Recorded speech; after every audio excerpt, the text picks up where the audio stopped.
Бул жаштар Түрксойдун ачылышында ыктыярдуу түрдө кызмат кылышат. Азыр чогулуп алышып, эл аралык деңгээлдеги иш-чаранын программасы, конокторду тосуп алуу, коштоп жүрүү сыяктуу эрежелерди үйрөнүп жатышат. Жалпысынан 200дөн ашуун студент тартылса, анын жарымы уюштуруу иштерине аралашып, дагы 100 студент гид кызматын аткарышат. Орус, түрк, англис тилдерин өздөштүргөн ыктыярчылар чет элдик маданият кызматкерлерин жана расмий конокторду коштоп жүрүү милдетин алышты. Эми дал ушул жаштар аркылуу Кыргызстан, анын ичинде Ош шаары дүйнөгө таанылмакчы.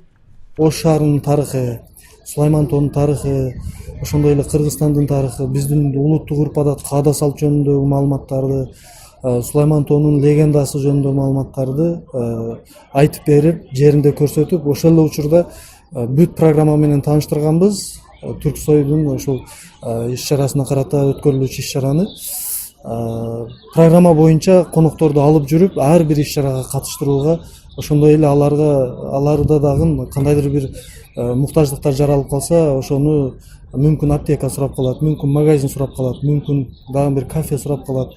Ошол жерлерге алып барып коштоп жүрүүгө жардам беришет.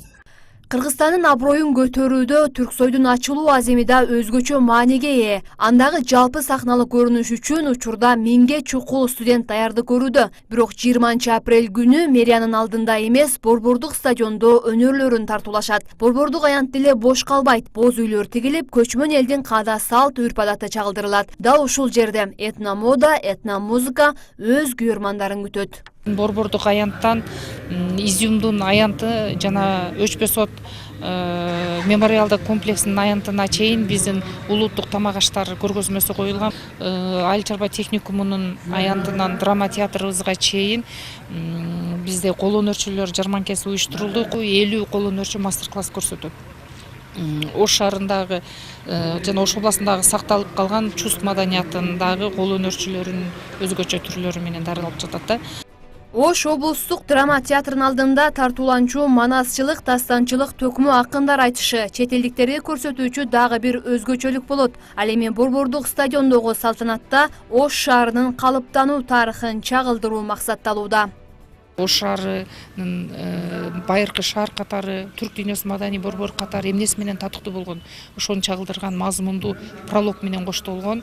Эл аралык деңгээлдеги биздин Казакстандан, Казакстандан, Түркмөнстандан, Өзбекстандан жана Европа мамлекеттеринен, Россия Федерациясынан чакырылган мыкты эстрада жана фольклор жанрындагы артисттердин катышуусунда өтөт. Түрксойдун ачылуу аземине 250 чет элдик мейман келет. Кыргызстандын аймагынан дагы 500дөй конок чакырылган. Деген менен 2019-жылдын эң маанилүү маданий иш-чарасы катары бааланып жаткан Саамалыкка 10 миңдин тегерегинде адам чогулаары болжолдонууда. Кенжебүй Маматсадыкова, Улукбек Нарматов, Ош Пирим жаңылыктары.